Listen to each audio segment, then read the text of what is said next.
At Catalyst, our goal is to help businesses around the world build inclusive workplaces where women and men of all backgrounds have equal opportunities to succeed. We know that the best solutions to the obstacles women face at work vary by country and region, and that awareness and respect for cultural differences and regional nuances is essential. Inclusive workplaces in which both women and men have opportunities to succeed show increased employee satisfaction, improved team performance, and better organizational results. The Japanese government recognizes these benefits. It has joined other leading countries, such as Norway, to explicitly link women's progress to national economic growth.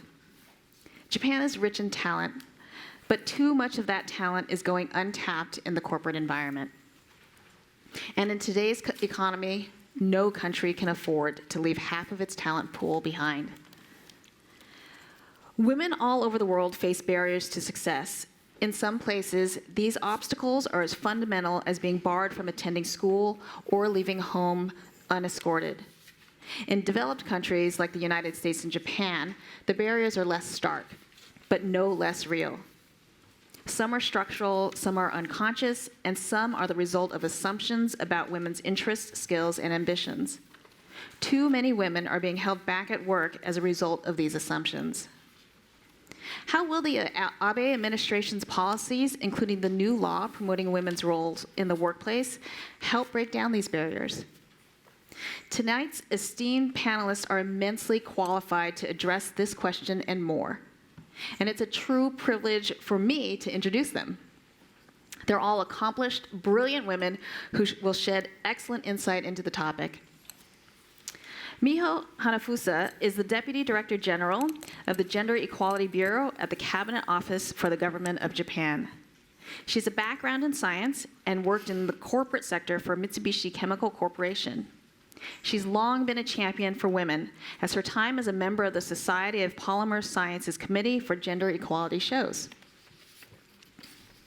Susan Harper is another leader and champion in advancing women's rights and professional advancement. She's Managing Director, Bates Group, LLC.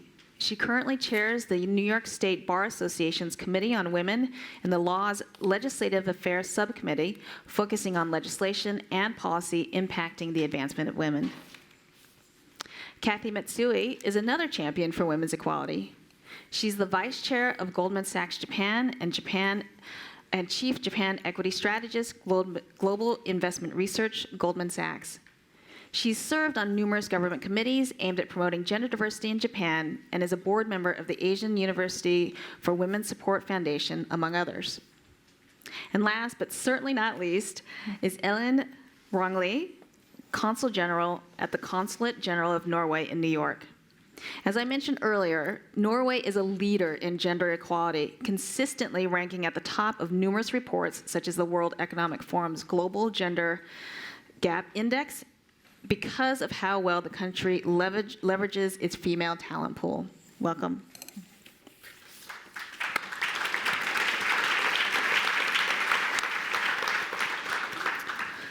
So there will be time for the audience to ask questions, but we're first going to hear from each of our panelists about their role with tonight's topic. At the same time, we are going to have we want to have more of a conversation about the issue and topics at hand, so the panelists will be free to jump in afterwards. I'm going to start with Kathy, however, because she was the driving force behind Womenomics. So can you explain a little bit about the meaning behind this term? Sure. So thank you, first of all, Japan Society, for inviting me, and we're organizing this wonderful event. So I'm a research analyst. I'm an equity strategist. I am very bad with timing. I started my career in 1990, January. Does anybody in this room know what the Nikkei 225 average was in January 1990? I do. 38,915, the absolute peak of the Japanese stock market. So you can imagine I enter this job, the market's crashing every day. My clients are screaming or crying, and nobody knows what to do. And so every conversation you have with clients turns out to be quite depressing, because what drives economic growth is labor, capital, productivity. And if any one of those three factors declines, then growth is going to decline. So after hundreds of very depressing conversations, because face it, Japan's population was shrinking, the deficit was as large as Mount Fuji, where was the growth? Where was the optimism? And so I was very pregnant with child number 2 at the time, maybe blame it on hormones, but one day I looked around me and I said, you know what, it's kind of strange in my naive American attitude, why are all my Japanese female friends who used to work like me no longer working, even though they have children? Well, that's the talent pool that needs to be tapped into. So I wrote this I thought was really fun to write because I just played make-believe. What if you could close that gender gap in employment between men and women in Japan? What could that do to GDP? And it's this whopping 15%, this is at the time, 15% lift to Japanese GDP. And of course, you could, raise income levels, there'll be lots of business opportunities. And I just kind of threw that out there, not at all, intending to become anything much more than just a report. I will tell you, I got this much response, especially from my Japanese clients who are 99.9% male in Japan. They say, oh, interesting, but, toss it aside. So it was really only in the last, frankly, 3-4 years when this administration all of a sudden elevated this topic of womenomics to, like you said, part of the national growth agenda. When you can position it not as a human rights issue, but place it right front and center as this is core to the growth strategy, that really changes the dialogue altogether. So I can tell you right now, the word diversity is not a Japanese term, as many of you know. It's called diversity. It was not part of the vernacular back then, but it's certainly now part of regular conversation much more today. Great. So stemming off of that, Miho, if you can talk about Kathy had mentioned about the government's embracing of this. If you can give us a little bit of the government perspective. Good evening. Before I begin, we would like to express our deepest gratitude for your sincere support toward Kumamoto and Tohoku earthquake. So Japanese way, but first we would like to say that since the second Abe cabinet, the Kashi proposed Womenomics. So Womenomics is a priority issue of our government, and Prime Minister Abe has taken a positive lead on this issue, and he continued to highlight the importance of increasing women's involvement within society. And I'd like to talk about a little about the fact behind this policy. It's now 30 years since Japan passed the Equal Employment Opportunity Act. However, the reality is that gender gaps still exist at every stage of working life within Japan, from hiring to promoting. So this is how Japan compared internationally. Women in Japan make up more than 40% of the workplace. They're working, but as for management positions, women represent only 12.5%, so lower. And as for gender gap index, Japan ranks 101st, yes, among 145 countries. So low place. Okay, that is the background. And also the labor force participation rate dropped significantly for women in their 30s and 40s, and then increased a little again in life. But on the graph, this creates distinctive M-shaped curve. And now this M curve is gradually evening out. However, the greatest untapped economic resource potential, Kashi said, is in the 3 million women, who want to but not work. Okay, so there are many women who give up the idea of continuing in employment and advancing their career because it is impossible for them to achieve an acceptable work-life balance. Raise a child or keep a job.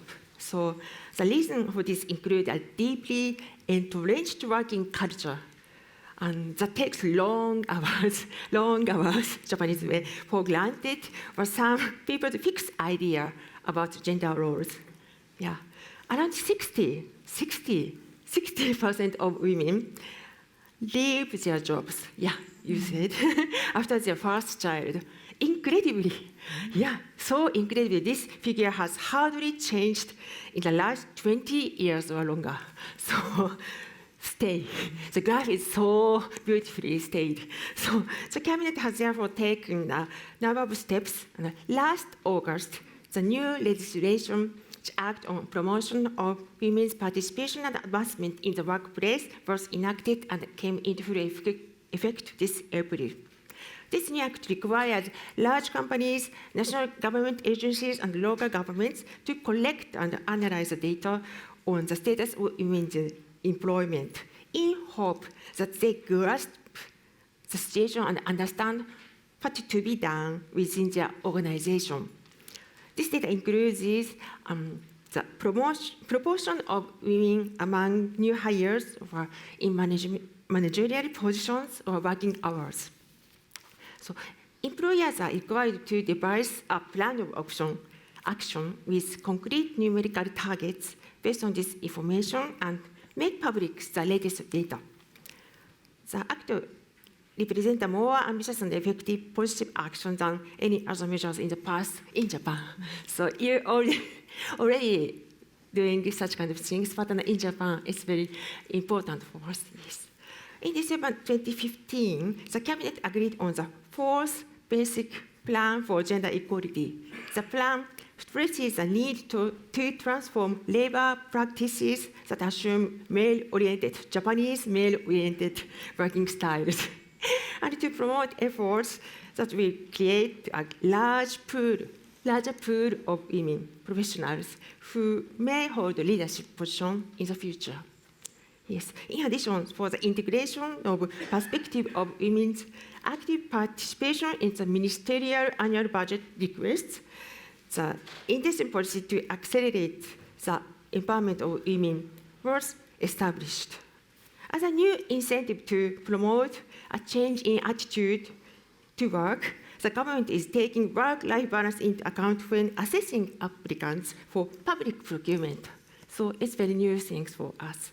So, and we are giving extra credit to companies that are taking positive measures to promote a good work-life balance. Yes. And yeah, also low amongst international rankings, the proportion of women in positions as managers and directors has gradually, but increased in the last 3 years. Yeah.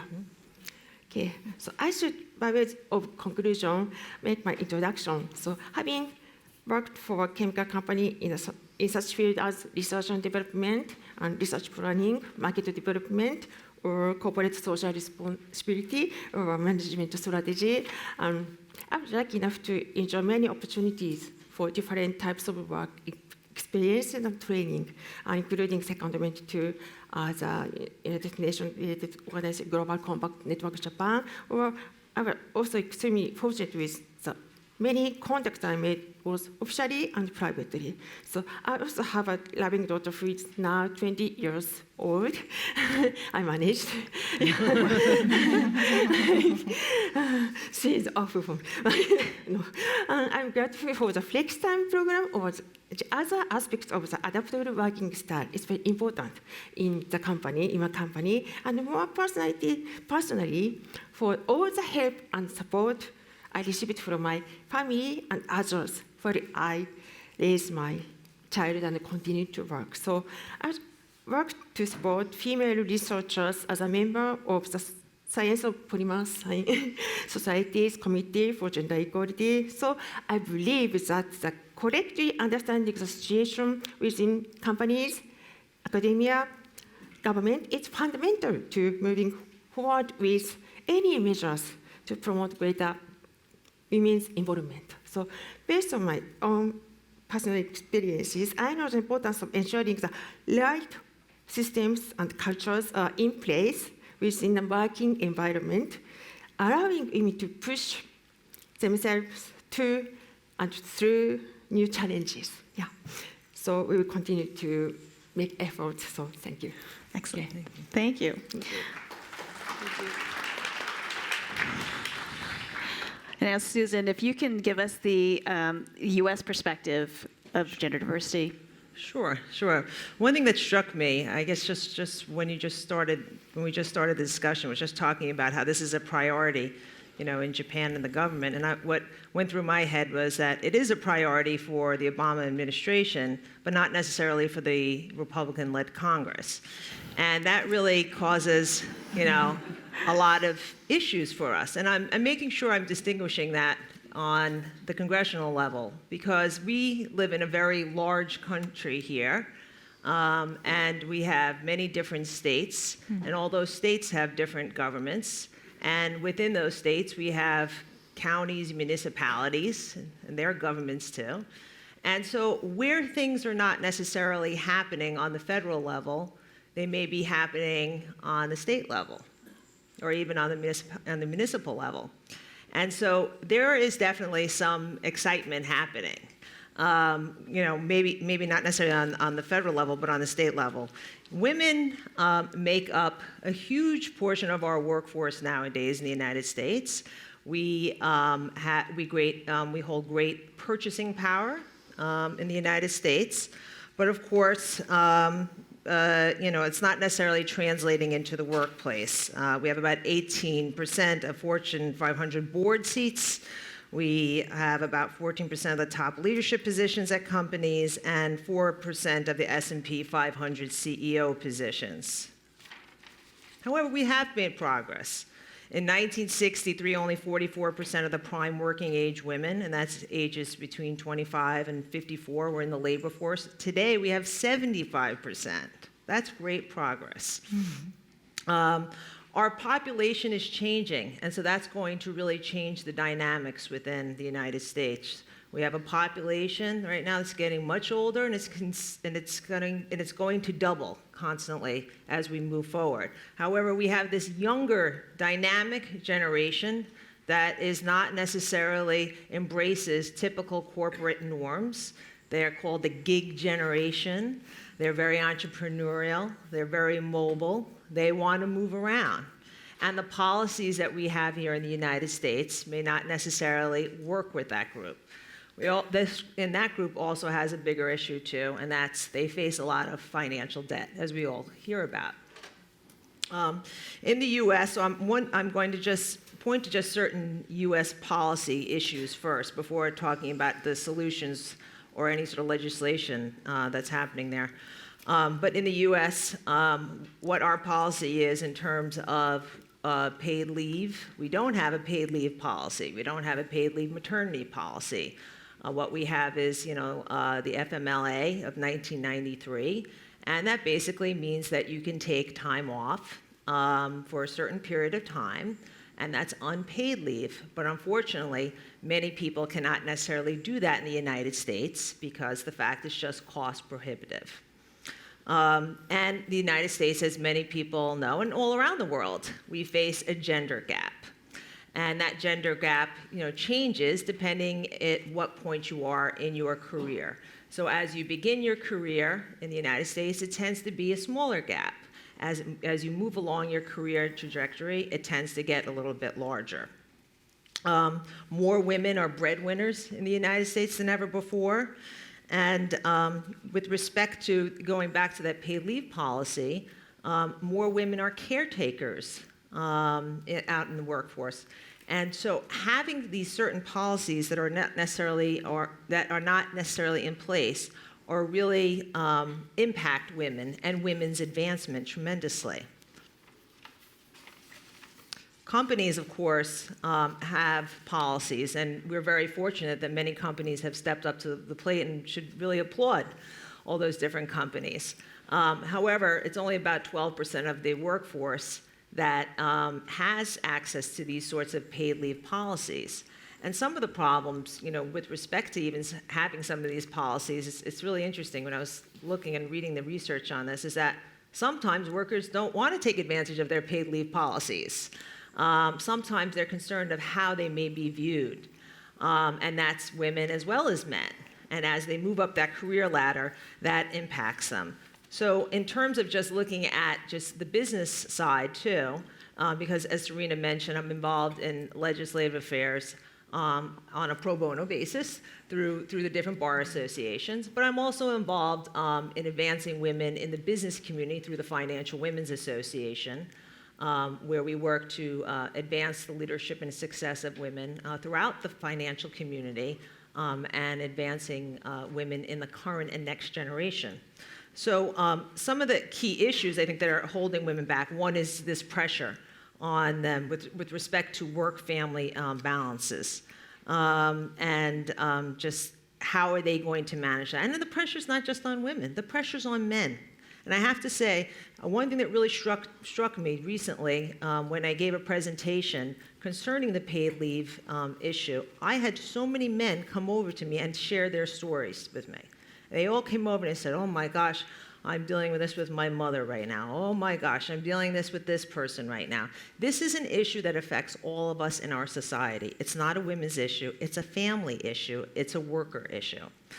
Other issues that impact women are issues as they move along in their career trajectory in the United States are staff roles versus line roles. People many times may start off in particular line roles and then get pushed along or move along into these staff roles, and those roles may not necessarily be looked at when moving ahead in higher level positions.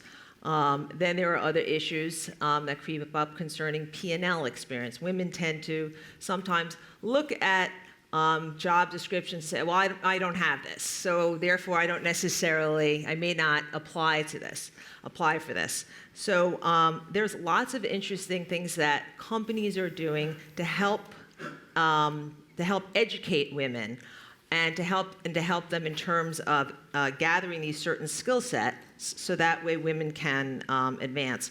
And interesting enough, in reading more just recently, I was reading actually a McKinsey study just recently along with Lenin. One issue is that it's not that women don't necessarily lack the ambition. Women have ambition, believe me, women are very ambitious, okay? But the issue may be, that there's no one there to necessarily support them throughout the way, okay? And this impacts women across all race lines, whether you are white, whether you are Asian, whether you are African American. And that's something that companies are working on addressing as well. Great, thank you. So now we come, again, last but not least whatsoever, given that Norway really is a gold standard in terms of women's advancement. So Ellen, if you can give us a little bit of perspective from your country. Yeah, sure, I would love to, and thank you for inviting me to the Japan Society. It's lovely to be here. I just have to say that I think it's very important that each and every country find their way, because we are obviously so different. And in Norway we are 5 million people, so it's a huge difference there. But I must say, at the same time, it's always been a politically driven development. It's an equal society, and specifically after the Second World War, that's been part of the policy. So it's not only a gender issue, but it's also about, equality in the society. So I think that's kind of important to remember. And in the 50s, 60s, the women, they stayed at home. My own mother, she stayed at home until we were, done with high school. That was the norm then at that time. But in the 70s, and also about the same time, we actually found oil and gas in the North Sea. And, oil and gas is very important for the Norwegian economy. We needed more people in the labor force. And that's where it really started to, more women that came into this force. So at that time, we were about 44% of the women, and now it's 78. So it's not so different from the US, actually. But I think, of course, also to have female politicians. We had our first female prime minister in 1981 with Gro Harlem Brundtland. And I think that you have, people on the top of the ladder that you can look upon, and you have something that you can measure your own activity against is very important. And we do have a female prime minister as I speak, Erna Solberg. And I think it's in Norway, I think it's fair to say that it's more like, as I said, politically driven, more than, company and private business. We have had, in local policy, we have 40% women. In the parliament, we do have 40%. In the government, where we have 19 ministers, 9 of them are women. So this is the standard. So I think that's kind of important to understand, our point of view. But it's not that everything is perfect, because I have to say that when I looked into this, it's actually surprising how many women that actually have part-time. So 34% of the women, they actually have part-time, and that will be 14% for the men. And so that's one interesting thing. The other thing is that you have the double of people, working in the public sector that would be female than men. So it's some divisions there I think we should look into. And we also have a discrepancy when it comes to salary, but it's not like so bad. But we still have to work on these issues. And I think it's interesting for me. I didn't actually work so much on this issue before, but the elder I get, the more important I think they really are. And I see that there's so much to do, so much challenges. And I think for Norway, maybe some of the young ones, they take a little for granted, and I think you really can't do that. You have to continue to work on these issues. So of course, many are aware that we have a rule in part of the business law in Norway that stated that we should have 40% of each gender, and that was adopted in 2005.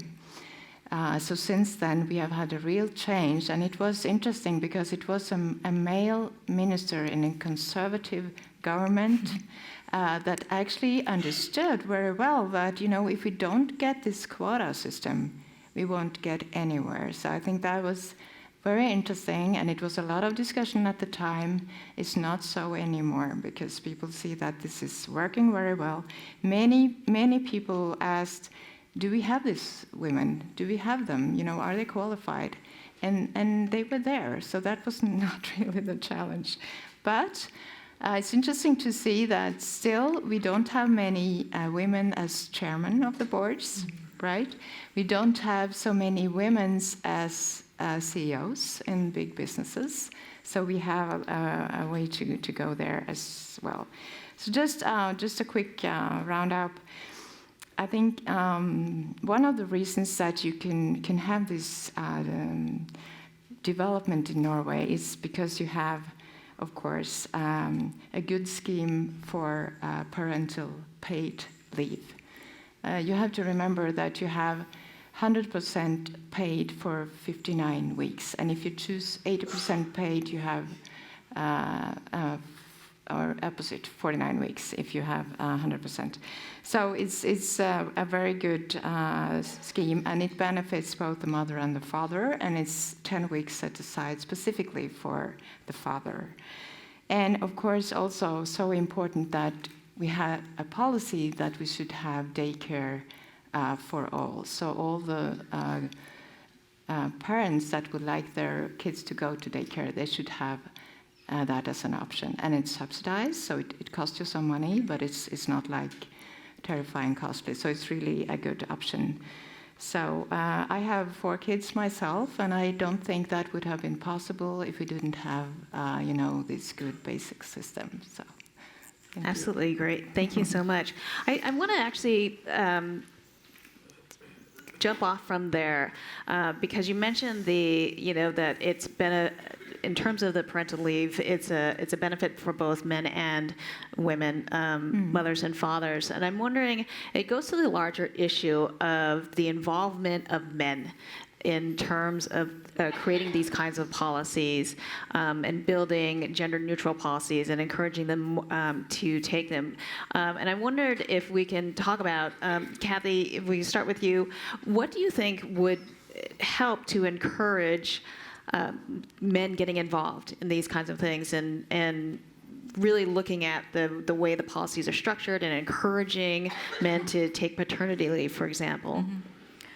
Well, I'll speak a little bit about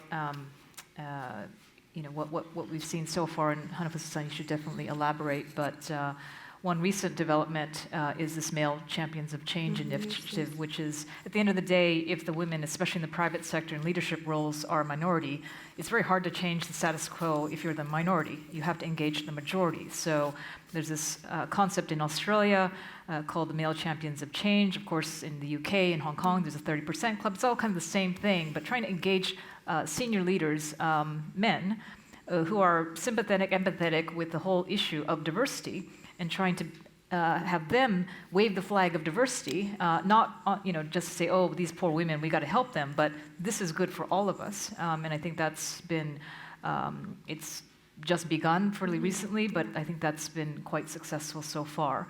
There's also, I think, an element of society, right? What are societal norms about what's the role of women, what's the role of men in Japan? And you've seen these, very shocking surveys that, men think that the women just belong at home and they don't want their wives to work. Having said that, there are campaigns that you could do, which the government has run, which are called like ikumen, campaigns, which is to showcase usually entertainers that are famous, popular, got the baby, on their backs, and they're at home feeding, and they're changing the diapers to illustrate that this is cool, right? To be actually participating at home. And one thing that I've always cued off of the Scandinavians, which I think that Japan should consider, you just said 10 weeks to get the full parental leave benefits from the government. The father has to take 10 weeks. Well, to me, that's excellent, right? So if you can make parental leave benefits conditional on, say, the woman working, or conditional on, the other parent has to participate in part of that initial phase of the child's life, just think about how much empathy that could build, right? If my husband, who yes, he participated, he changed, some diapers, but if he had to stay with our infants, for 10 weeks by himself, just imagine the empathy that would build. I mean, most Japanese fathers aren't even present at the birth of their children, right? That's not very common to be in the hospital room. So how do you build that? I think there's different ways, and I think learning or sharing best practices is a good idea. Absolutely. Hanafusa-san, can you talk a little bit about that in terms of, the government's approach? Because, Prime Minister Abe Catalyst actually honored him. We gave him a commendation because of the work that he did and because of his commitment to the issue. What do you think would also help motivate getting more men involved? And, I know that he's a role model, but what would you think? Yeah. So for the first time, as a government, we started to motivate everyone to include it. So to add something to Cashie's story, Male Champion of Change is one of the our initiatives run from Australia. So now we have 120 male leaders who support Declaration on Action. So they themselves, so not by pushed by somebody, but they themselves take actions and send message themselves and disrupt the status quo and develop networking. So the movement is so important. So I think that what government can do is, so one of the important things is to blow the wind all over Japan, and to think about by own things. So as for the act, we do not have penalty on them, but the system is that they have to grasp the situation. So including the law, not only to show something, not just show on the website or something like that, but also they have to check the situations and to think about what to be done. And of course, numerical targets. And of course, the government guidance have some 25 items or something like example, but they can choose by themselves. So I think the situation is depend on the company. So for example, the size or the industry or the regions. So I think that it's not a good thing to compare some fixed number or fixed level of targets, but they voluntarily choose the target, and they can do. And I think that action plans will be compiled under the leadership of top or senior management. As a corporate business strategy, it's very important thing. So not just for somebody's welfare or something like that. No, nothing. But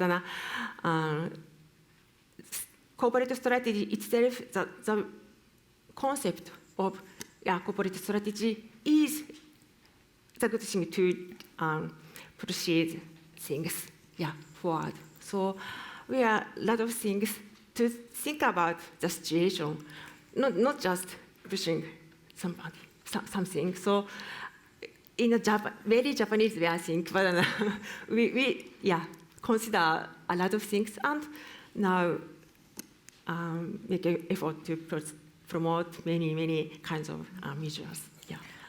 Let me just reinforce, because I don't know if everybody's familiar with this new law that went into place a few weeks ago. Basically, before April 1, if you tried to find in a company financial statement, like how many female managers or male managers, you couldn't usually find that information because disclosure of such statistics was not required. So we've gone from like no information to now every company with more than 300 employees, every government organization with more than 300 employees has to disclose gender targets. Okay, not just numbers, but targets, right? So, well, it's not the Scandinavian quotas, arguably, but at least it's numbers, it's measurement, it's accountability. So when young women come out of university, and by the way, there's 25% more jobs available than people looking for work in Japan. Just think about that for a millisecond, right? The market is so tight for workers. So if you're a young woman coming out of your university, and you're trying to figure out what's my best career prospect, you're going to look at these statistics, aren't you? You're going to measure companies against one another. We couldn't do that before April 1st of this year. So to me, this is a pretty revolutionary thing. I have to applaud the Japanese government because it's a huge step. It's a government website. Yes. You can see. So maybe 5,000 companies by a sector. So they compares. That's her department is compiling all that data. Yeah. So that's great. Visualization is also very important. Excellent. So, and in the U.S., with respect to just collection of data, which I think is very important, I know the President Obama, through the Paycheck Fairness Act, was trying to get that, passed, but of course there was a Republican filibuster. So, a new initiative, a new proposed law has come along through the EEOC. And that's to include collecting pay data from employees, including federal contractors with 100 or more employees. And this data would assist the agency in identifying possible pay discrimination and assist employers in promoting equal pay in the workplace. So I think that's a very exciting, possible, initiative. And I think it's in the comment period right now. With respect to just your question that you asked beforehand, about just engaging men. First of all, on a policy level, it's very important, very, very important, I think, in all throughout the world, who you vote for. More than ever, it's more important. As I mentioned in my remarks early on, just, in trying to distinguish between the federal and the state, and I mentioned there's a lot of exciting things happening. And those exciting things are happening on the state level. Under Governor Cuomo, there's been an enormous amount of legislation. Some of it's just been very quietly passed. It's actually quite interesting. The Women's Equality Act was passed, and that focuses on equal pay initiatives. There's been, legislation passed concerning, discussing your paycheck and retaliation issues. New York City, just right at Christmas time, you got a wonderful present. They passed paid leave. There's sick leave measures, and there's lots of family-friendly policies now in place regarding pregnancy accommodation, and of course, there was a recent minimum wage increase. And so it's very instructive to all of us. And let me give you, I just wanted to share with you just a brief story. I've been involved, as I mentioned, as an advocate in this area. And every single year, in April, when they have what is called Equal Pay Day, comes along. This is not a celebratory day. It's a day, which marks the point in the calendar where a woman, would be making the same amount of money as men, as if in the year before. So it takes about four months more. And each year, the women would gather together down at City Hall, sometimes it's a rainy day, wearing their red, jacket to signify, that we're in the red. This year was a different story. People came out wearing green. It was very exciting. And it's very exciting when you're trying to move along legislation or trying to just move along these sort of situations, when you have people in place who support them and support these sort of policies. Let me tell you, it makes it 10 times easier. And last, I just want to bring up the issue of paid leave, because this is a very important issue too. On the federal level, Senator Gillibrand has introduced legislation addressing these issues of paid leave, and whereby it would require employee and employer contributions. It would apply to people, no matter what size the company that you're in, because currently under the FMLA, you have to be in a company 50 people or over, and that really hurts a lot of people. Remember what I mentioned earlier, I talked about how we have a different sort of workforce right now, people who are moving around. If this sort of proposal, we would have a uniform paid leave policy in the United States. And it would really be a tremendous force for individuals. But again, because the fact that there's a lot of, because of the issues that are happening on the congressional level, we are very fortunate that at least in New York State and in 5 other states, New Jersey, California, Washington, and Rhode Island, there is paid leave. Great. Ellen, I want to jump off from there as well. So when all countries have been as part of this journey for a while now, and Norway has come a long way. What do you think are the critical policies that need to be in place and need to be passed in order to really make change? I think I then just want to follow up what you just said. I think you need paid parental leave. You need to have the chance to take time off with your child. And I think the best thing with this leave is that then you are guaranteed that you get back to the same job you actually had when you left. So you don't have to be worried in any sense, So I think this is so important that you feel, in a way, secure about your job.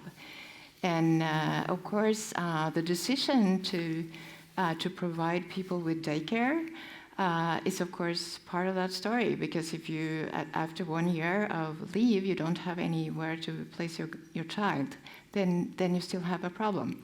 And I just want to link a comment to that, because going back to the 70s, as I talked about, when we struck oil and gas, when we look back, we know that women's participation in the economy has been more important than for oil and gas production for us.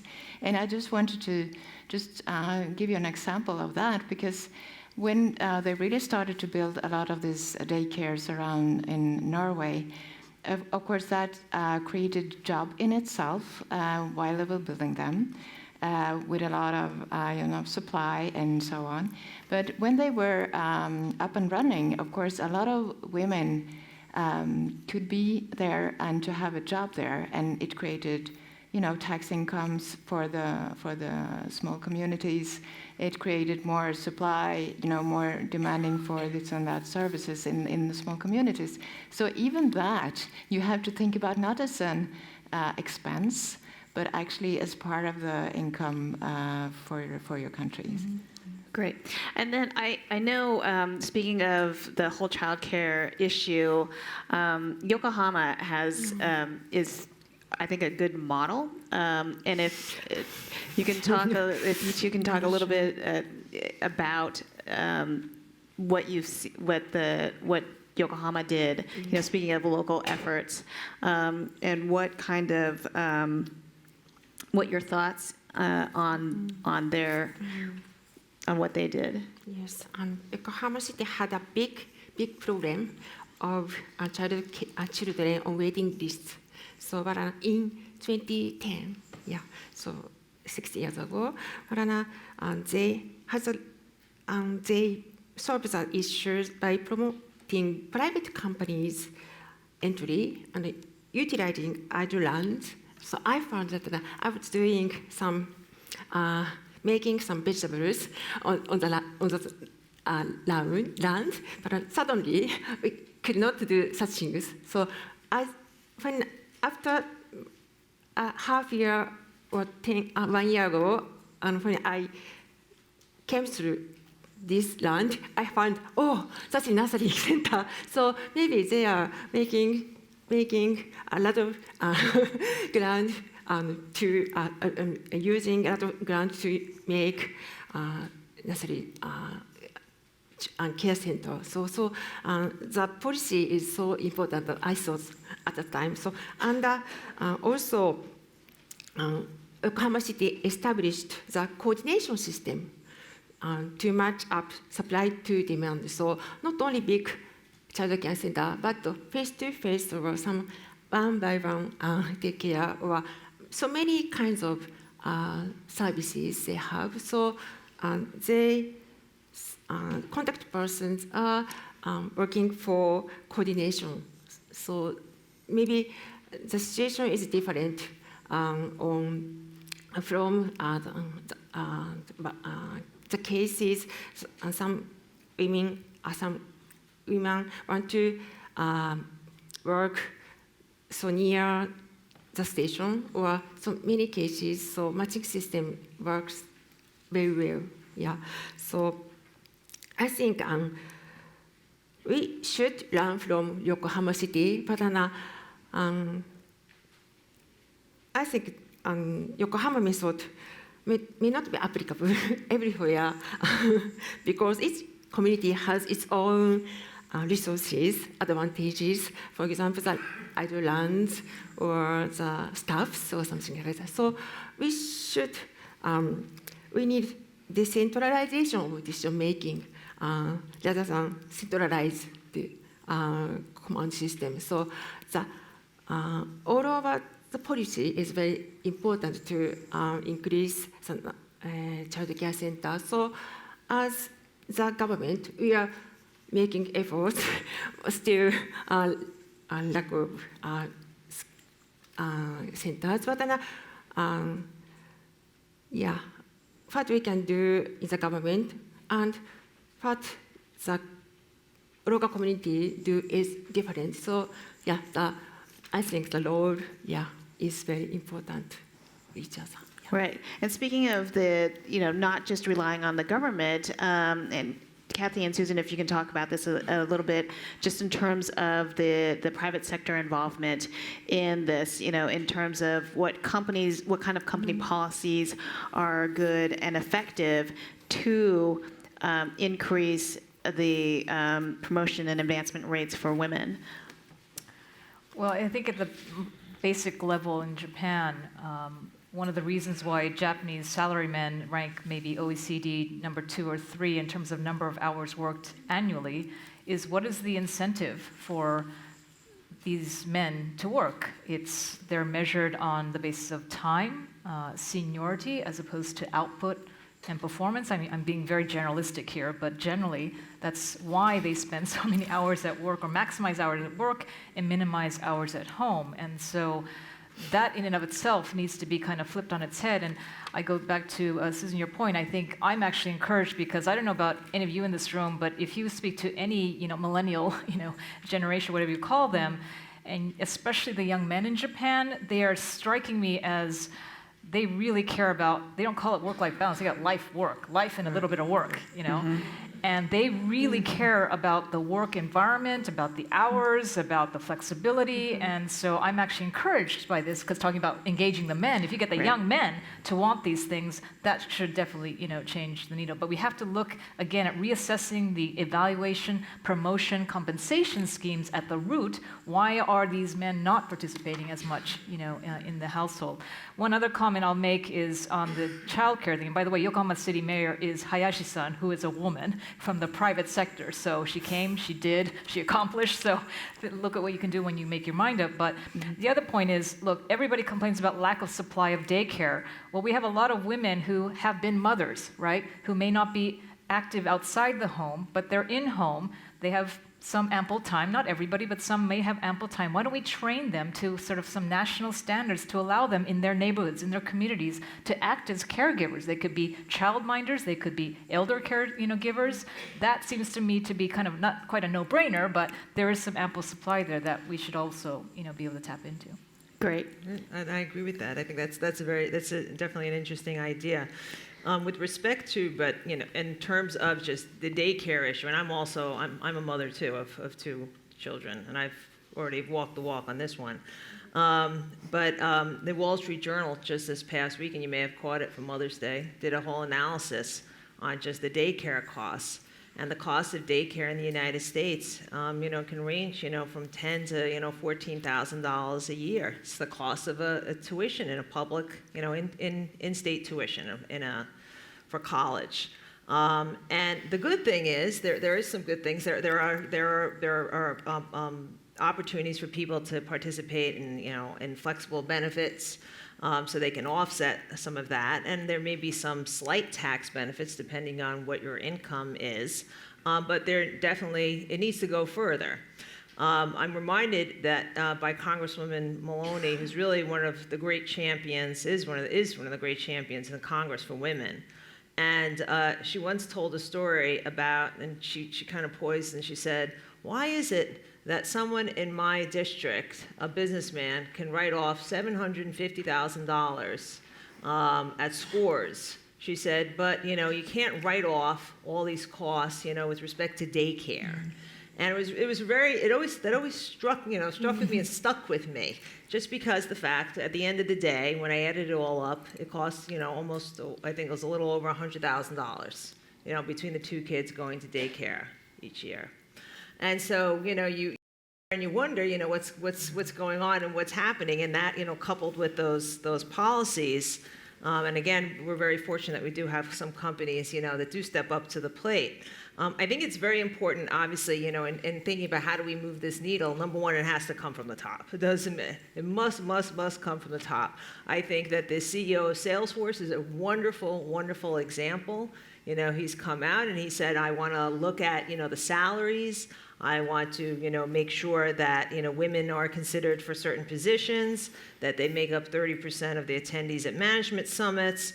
There are companies that are doing great things with respect to time managers' pay packages, to how well they recruit women. I think it's very important that we dispel myths. Remember, I spoke before about sometimes people may not raise their hand for certain positions because they're just not really sure what those positions may entail. So it's important for us to have people who are mentoring or just talking, getting people together on the subject matter. It's very important that what companies have now, just with respect to the WIN initiatives, the women's initiatives, that is definitely a way for women to get visibility, to have a say, to engage men. And I have to say this, through the Financial Women's Association, I dealt with a lot of different women's WIN initiatives. And I was always struck, and I am always struck at how organized these groups are, how large they are. I mean, some of them have thousands of members. Sometimes they're broken up by different sectors. I mean, it is really incredible just, how organized these groups are. And I think it's very important, just an issue of culture. Culture really makes a difference. If you recall, I happened to mention beforehand, even if there are, paid leave policies in place, we need to foster a culture in our companies to make sure that people know it's okay to take these paid leave opportunities. Because the fact that if they feel that they're going to be penalized in any way, or they may be looked at differently, or they may not be up for a particular promotion, well then of course they're not going to take those opportunities.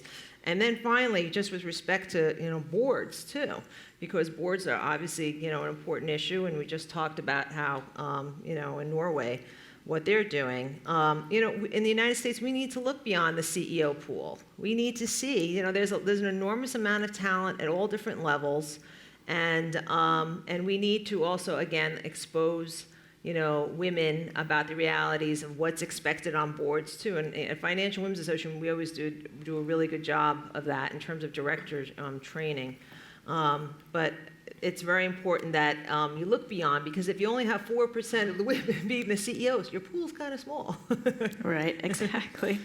Ellen, when Norway first started enacting these kinds of laws and policies, what kind of pushback happened? What was there an outcry, and how did the government and how did society just get over it, so to speak?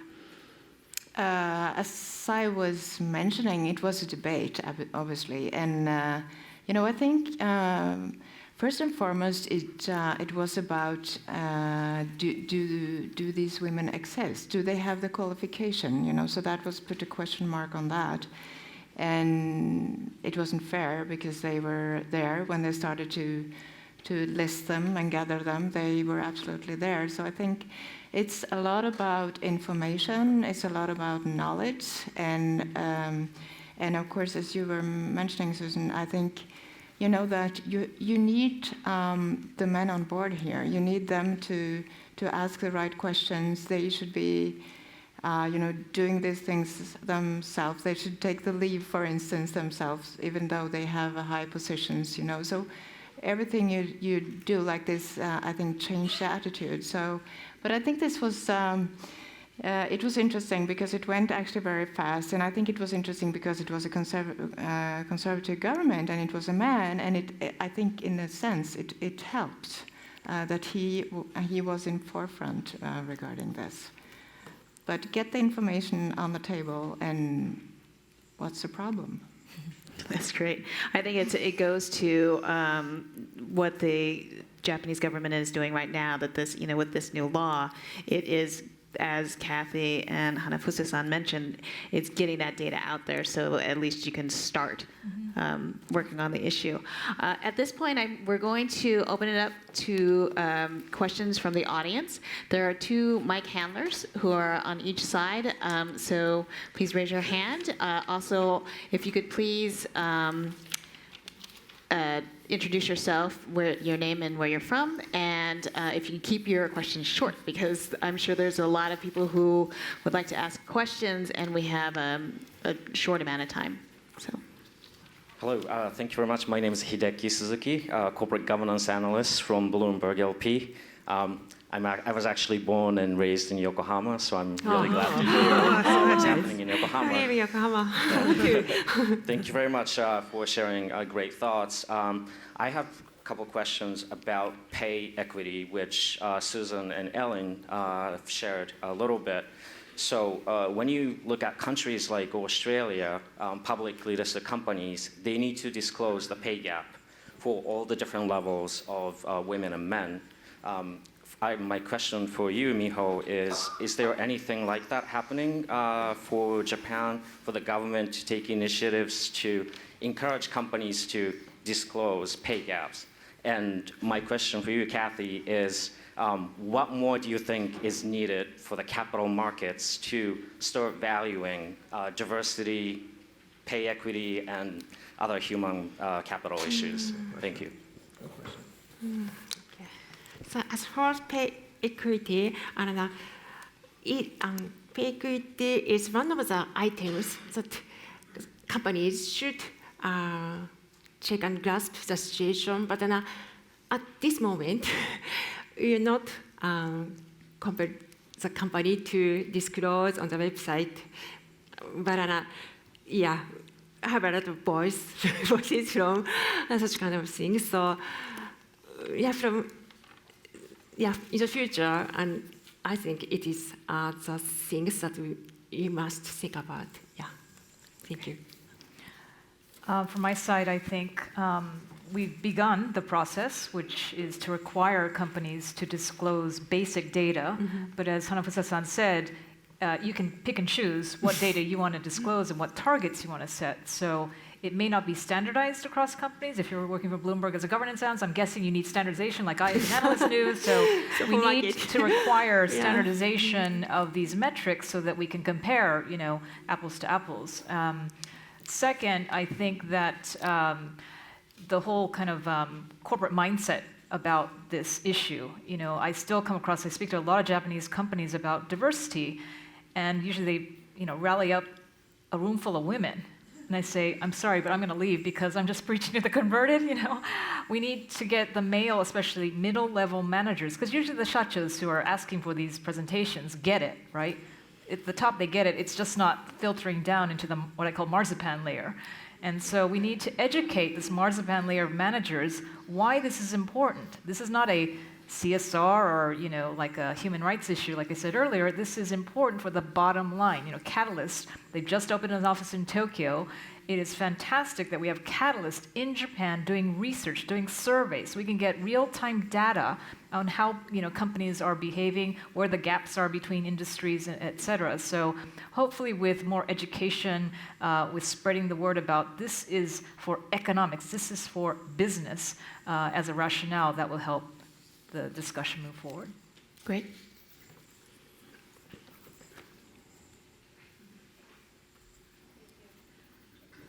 Thank you. My name is Anna Muto, and I recently just left Goldman Sachs, but I've been working with Kathy for a very long time. My question is for Kathy and Ellen. So Ellen, you talked about how in Norway, it went from no quota to 40% quota for governments and businesses. And my question is, do you think that that's implementable in a culture like Japan, where it's a little tough to suddenly change something? Or do you think it's more effective to do it gradually, like 10%, then 20%, and 30%, based on your experience in Norway? And Kathy, I want to hear your opinion too, what you think of what's the best way to go in Japan. Thank you. To be honest, I think it's so hard for me to say how this will work in another country. I know how it worked in Norway, and we had to do it because people understood that this will take all too long. So I don't know if you continue with 7, 10, 15%, that will take like many years. But I also wanted to comment. It's as was said here. It's also very much a cultural issue. You have to.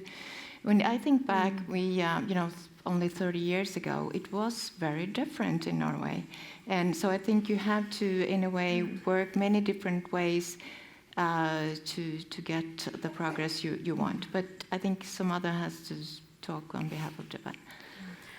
And so this is, as you know, a very controversial subject, the subject of quotas. I mean, it's one thing to set a voluntary target. You can decide what that target will be and what pace you will take to reach that goal, but quotas are much more rigid. And I think, I see Ariki-san from Hitachi in the audience, so she can comment maybe on the private sector, but my sense is that corporate Japan is not quite ready for the, let's set a high target or quota. But I think the target setting as a first step in this direction, at least let's have disclosure, let's have accountability, let's be able to measure where that needle is, right? To begin with is a good first step. What my thinking, though, about quotas has evolved, I must admit. I used to be completely vehemently against such things. But for the public sector, like for the parliament, Japan has, what is it, 10%, maybe less than 10% of women in parliament? That's less than like Saudi Arabia and Libya. So I'm sorry, but maybe we could do a little bit better in terms of representing, the constituents' voice, and maybe just start with quotas for a little while, right? Make it temporary. And I think in Korea they have a great model where the parties will only give sort of campaign subsidies to the government to the parties if they have female candidates that they're, presenting from each party. So if you don't have any female candidates, you don't get that campaign subsidy from the government. So something like that could be tried, perhaps, in Japan. So again, I know there's very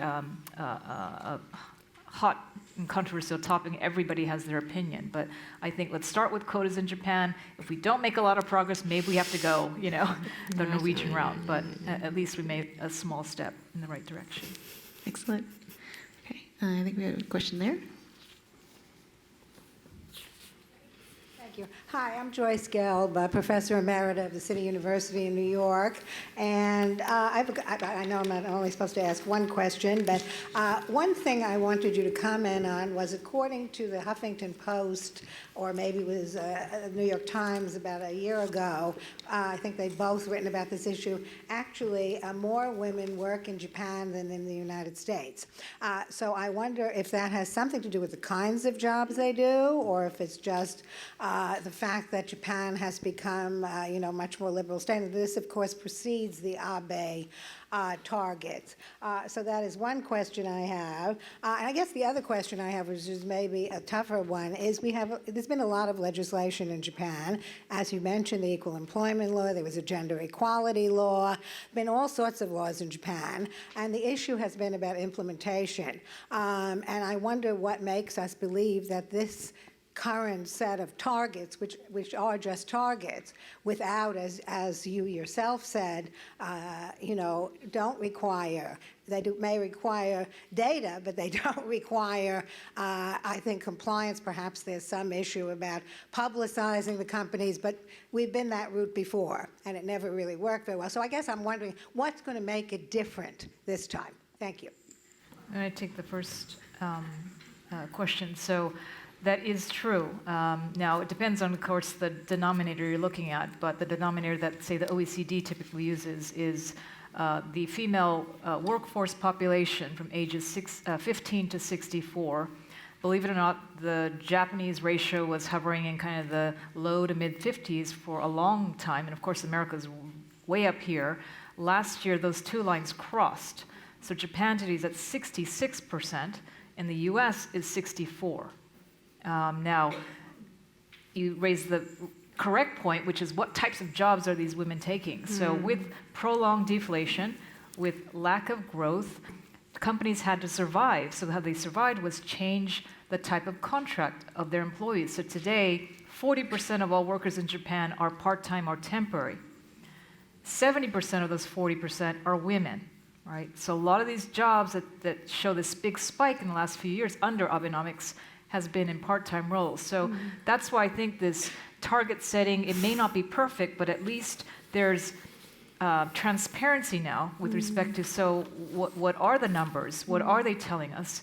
And I think hopefully that will encourage, I think through shame and embarrassment more than anything else, that there will be more pressure side by side, because of a very herd mentality society, that ultimately will get a little bit of change. But it's clear the numbers are better, but in the leadership, managerial positions, we're still far from where we need to be.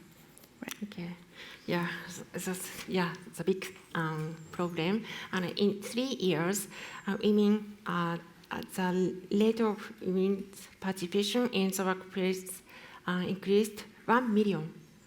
Yeah, but largely non-regular or part-time jobs. So we have some items to be chosen by company. For example, the training numbers for the non-regular employees by companies, or something like that, to the transition from non-regular to regular.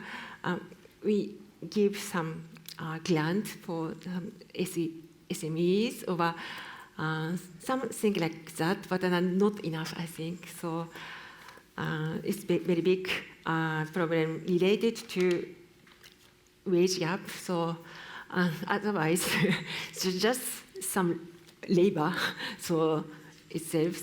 And we also have some initiative to increase the number of pool of women in leadership positions. So to some grant for the companies to make efforts to train such women to be promoted or to have further careers. So just other kinds of measures, but yeah, still struggling for that. And sorry, there's also some discussion about equal pay for equal work legislation. Is that right? Yeah, yeah. Even now discussing, equal pay for equal, job. So very linked, and tax and security, social security, issue. Everything is organically related, so not just one thing. Yeah, absolutely. And just to add on to that a little bit, from the Catalyst perspective, we've done studies. When you have a situation where you cannot put in place quotas, the culture won't sustain it and won't support it. What we found, if we look at the issue of women on boards, we took a look at Australia, who adopted regulations, but it was a comply or explain regulations where they had to report out on the number of women on their boards. They also had to say whether or not they had a diversity policy in place, and so that was adopted. Then we matched it up against Canada, who at the time they were just discussing regulations. There weren't any regulations in place, and what we found is that even though it wasn't a quota or anything like that, the Australia that had the regulations in place did increase their number of women on their boards versus Canada's, which just stayed pretty the same. So, even though, yes, quotas are one way in terms of making change happen, and it may be faster, punitive, I think, laws that have teeth are definitely move the needle. But if the country is not going to sustain those, then those kinds of laws and regulations, such as the one that just passed in terms of reporting out on your numbers, transparency, laws and regulations, they are effective. It's just maybe not as fast. Okay, so we have in the middle there. Oh boy.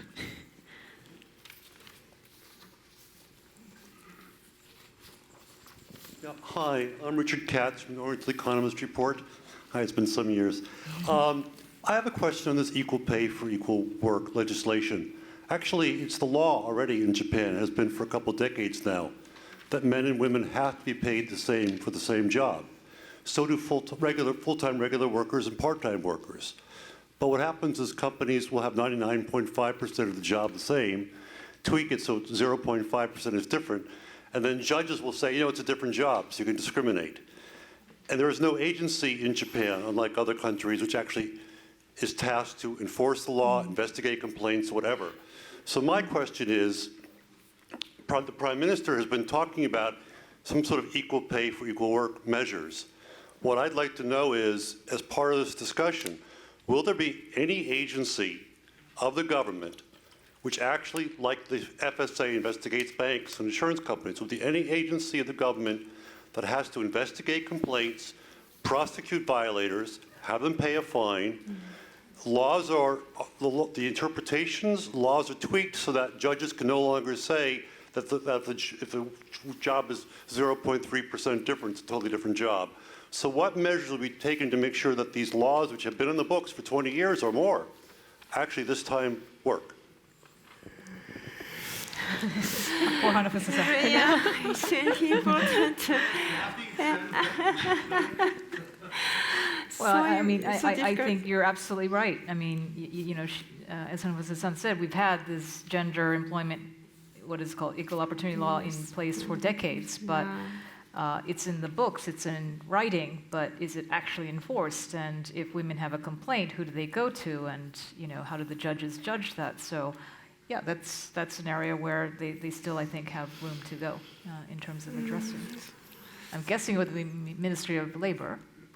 Yes, Ministry of Labor, Health and Welfare. And Welfare is dealing with this issue, and they have committee with laborers or companies side and discussing all the time.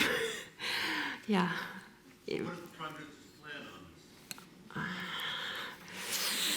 Does he have a plan? Yeah, so then we will show in the paper again. The plan soon, but I think not enough for your question. just something on the paper, but. I think we have time for probably one more question, and I'm right there. Thank you very much. My name's Ali Mazzara. I'm with the State University of New York, and my colleague and I, Ms. Jun, we direct a program for young women from SUNY, from 3 campuses, to pursue careers in international relations and global affairs of many areas: finance, economics, pre-med, et cetera. And so my question, I wish I could ask it for everyone, but time is limited, so I direct it to Ms. Harper. I really appreciated your comments, and you had talked about the importance of raising your hand and that issue, and we see that's something that's very important for the young women that we work with. And you also talked about the culture and environment also affecting men, which I really appreciate, so true. And then you talked about, related to that, the mentoring. And so if you were addressing these young women who come, many of them are immigrants, they're children of immigrants, and some people, they actually intern. We've had a couple here at Japan Society that they've really appreciated. What advice would you give them as they're in there, going into their senior year, preparing for graduate school or for a career, as to how they could raise their hand with confidence and get the support they need from men and women around them? Sure. Thank Well, you. that's a loaded question. And actually, at the Financial Women's Association, we do a lot of work around that because of our educational initiatives. And I'm delighted to address that. One thing I think it's very important to address for young women is just the idea of having mentors, or just people who can sort of give them that advice on the side and sort of explain to them, one-on-one, just how things work. It's really important to teach people how things work. The other thing is to be able to share with a young woman, and for everybody at every stage. I'm not just talking about for young women. All of us need these people. I need these people too in my life, mentors, as well as sponsors. That person who's in that room who's going to go to bat for you, who believes in you and who sees something in you. Obviously, that person's very important. The other thing is, I think it's very important for everybody to really just educate themselves on their industry, learn how their industry works, learn how compensation works, and practice speaking up, practice putting yourself out there, sharing what your successes are, not just on the day of a review, but sharing that throughout the entire year, and practice speaking up with respect to compensation. That's very important. It's well researched that many times, young women, they may just accept the first offer. Understand the fact that it's okay to bargain, and in fact, people respect it. They like it, and the fact that it's not just money on the table. There's lots of other things on the table that you could ask for. And at the end of the day, it's not just about you. It's going to be about yourself, your family, because what you negotiate today will impact you tomorrow in your retirement. Great. Thank you. So unfortunately, we are out of time. I really appreciate, again, the Japan Society for hosting this panel and allowing me to moderate with such a wonderful group of women, and I appreciate the conversation that we've had here. There is a reception on the first floor immediately following, so please join us there, and thank you so much.